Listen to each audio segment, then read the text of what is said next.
Valsad APMC માર્કેટમાં 15થી વધુ દુકાનો કમિટી દ્વારા સીલ કરવામાં આવી છે. વલસાડ એપીએમસી માર્કેટમાં કુલ 162 દુકાનો છે, જેનું સંચાલન એપીએમસી કમિટી દ્વારા કરવામાં આવે છે. છેલ્લા 10થી 15 વર્ષથી કેટલાક દુકાનદારો દ્વારા ભાડું નહીં ભરવામાં આવતા માર્કેટ કમિટીએ અનેકવાર નોટિસો આપી હતી અને 4 નોટિસો પછી પણ 15 દુકાનદારો દ્વારા ચૂકવણી કરવામાં ન આવતા આખરે આજે તેમની દુકાનો સીલ કરવામાં આવી છે. આ પગલાંના કારણે માર્કેટમાં અન્ય દુકાનદારોમાં ફફડાટ ફેલાઈ જવા પામ્યો છે.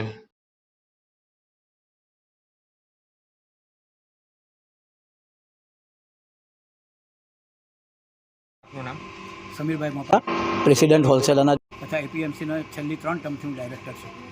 સમીરભાઈ, આજે આપ દ્વારા કરેલી કાર્યવાહીની માહિતી આપજો. આ બધી જે દુકાન 15થી 16 દુકાન અમે જે કાર્યવાહી કરી છે સીલ મારવાની, છેલ્લા ઘણા વખતથી એ લોકોને નોટિસથી જાણ કરી, ફોનથી જાણ કરી, એ લોકો પૈસા ભરવા જ રાજી નથી.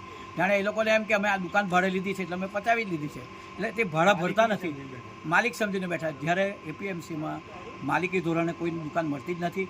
ભાડા ધોરણે અને સ્ક્વેર ફીટનું ભાડું ચાલે તે પ્રમાણે એ લોકો ભાડું ભરવું પડે.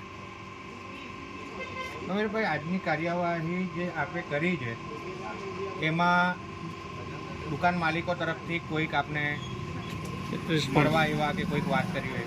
નહીં, મળવા આવ્યા તો એમ કહે છે કે હવે હમણાં તમે ન મારો, અમે ભાડું ભરી દઈશું. એ તો ચાલે નહીં, તો અમારે તો ભાડું વસૂલવાનું. એ તો હવે અમે પાછું નહીં મારીએ તો આગળ પાછળ એ લોકો ભાડું ભરે જ નહીં, ફરી જાય. એટલે ભાડું તો વસૂલ કરીને જ અમારે એ લોકોને ખોલી આપવાનું. એના માટે અમને કોઈ ના નથી, અમે ખોલી આપીશું પૂરેપૂરું ભાડું ભરી જાય ત્યાં સુધી કંઈ નહીં.